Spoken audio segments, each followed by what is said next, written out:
Zamislite zatvor u kojem zatvorenici imaju ključeve vlastitih soba, bave se jahanjem i pripremaju večere s oštrim noževima. Ne, ovo nije luksuzno odmaralište, već norveški zatvor Bast. U Norveškoj sustav ne počiva na osveti, već na rehabilitaciji.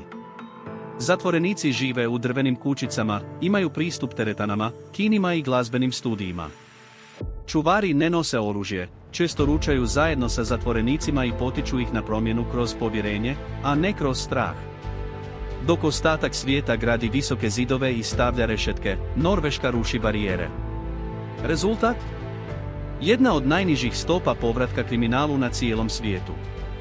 Jer, kako kažu Norvežani, ako ljude tretirate kao životinje, tako će se i ponašati. Ako ih tretirate kao ljude, vratit ćete ih u društvo kao ljude.